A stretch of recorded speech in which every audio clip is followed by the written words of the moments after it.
Hey everyone, Ben here. We're at the halfway stage of 2023 with major updates, mods and DLCs having arrived for all of our favourite sim titles this year. So what better time to take stock of where each of the 6 major racing sims stand. That's why I asked you to give a 1 to 5 star rating for each of them in 2023 and to say why in the comments. Here are the results, and remember, if you missed the votes themselves, then you can still let me know your ratings in the comments of this video. Okay, we start with Rfactor 2. I think even its most ardent supporters would concede that Rfactor 2 has had a troubled life and remains notoriously fiddly and at times a frustrating experience. This is reflected in the fact that while most who voted went for 3 stars, a high proportion also went lower than that. What's interesting is how similar so many of the comments on the state of Rfactor 2 in 2023 are. High praise for the core driving physics and recent DLC expansions, but exasperation at how difficult it can be to set up and actually play. This is a real shame, as there's no doubt that recent releases like the British touring car content are fantastic. But I too have endured struggles with wheel and pedals calibration, as well as with the UI more generally. The pricing model may not be iRacing levels of expensive, but it is pretty aggressive, so you'd expect a premium experience in return. When it works, the force feedback, handling and racing hint that such an experience is in there somewhere, but it remains an inconsistent title to play and enjoy. Hopefully the remainder of 2023 brings further updates and improvements that allow the sim to shine to its full potential. Right then, on to Race Room. Long-time viewers will know that this sim was where it all began for me in terms of online racing. In 2020 and 2021, the online ranked servers provided regular, well-populated grids, and physics and force feedback updates meant the core simulation was right up there with the best. 2 years on, and things have definitely stalled somewhat, reflected in the fact that of the 400 plus people who voted, most went for a 3-star rating. In fact, as many of you pointed to in the comments, ranked racing has actually gone into reverse, with the player base seemingly falling significantly. And overall, many of you felt that Race Room is in need of a big shake-up, as graphics and core systems become increasingly dated. For a while now, it's felt a little bit like a sim in decline. However, it does seem that behind the scenes there is a renewed drive to bring new content and features to Race Room in 2023, which provides some optimism that we'll see improvements as the year goes on. Okay, next up AMS2, where of all the people who voted, the most popular score was 4 stars, but nearly a third voted for 3 stars. Now in the comments you highlighted the range of cars and tracks, the dynamic weather, the excellent VR performance, but perhaps crucially, the latest update, which at least initially seems to have brought some big improvements to physics and handling. I have to say the more recent new cars in the sim have felt better than almost anything else in AMS2, so there could be cause for optimism that it will only keep getting better through 2023.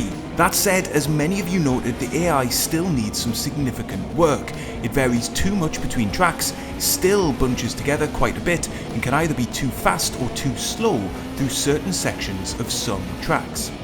And the online side of the game is crying out for a more structured, ranked daily or weekly race system. These are quite significant gaps for a sim this far into its life, so let's hope we see some big steps made later this year.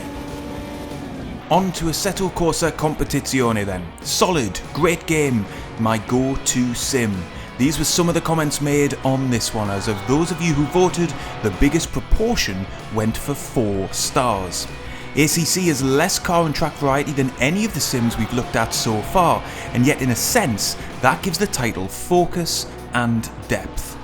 It's received several significant updates to its core physics and handling, as well as content additions, and now stands in a state of maturity. Online options in the core game may be lacking, but third-party low-fuel motorsport has transformed the offer, and no doubt has expanded the player base and improved the experience of owning ACC for lots of people. Yes, it's predominantly a GT3 simulator, and for some, that can be a bit of a turn-off. VR performance remains comparatively poor, and the balance of performance in AI can be lacking at times. But overall, it's hard to argue with a sim that does as much right as ACC does. It's a very competitively priced title, easy to set up, and fun to race.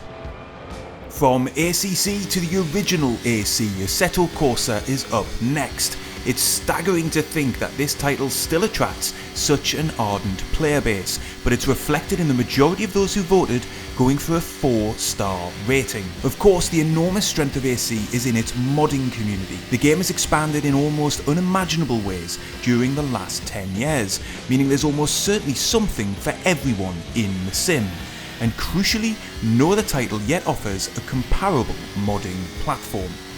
However, a number of you did point out in the comments that the core sim itself is now showing its age. Yes, Content Manager, Custom Shaders Patch and Sol keep elements of the game fresh, but the tyre model is basic by comparison to others and the AI can be pretty flawed at times. And yet it's a sim I keep installed on my PC because it offers highly customizable and immediate sim racing fun. And with Assetto Corsa 2 on the horizon, we may soon get the best features of AC, but with a modern sim engine under the hood. And finally, time for iRacing. The promise of endless competitive online racing stands out in the comments on this one. As of the people who voted, the majority went for either 4 stars or even 5 stars. And it's true that iRacing remains unmatched when it comes to its online ranked offer, and the same goes for oval racing too. It runs well on relatively low spec systems, including in VR. Unsurprisingly though, the cost and commercial model did rankle with some of you who voted and commented. I know some will choose to compare iRacing to actually racing in the real world in order to defend the money involved, but you can't get away from the fact that it is significantly more expensive than most of the titles on this list. Whether it's value for money or not depends entirely on what you're looking for. Others critique the force feedback and the graphics and the lack of rain, something which might, just might, be addressed later in 2023. But overall, I can't argue with the strong ratings that you've given iRacing in this poll.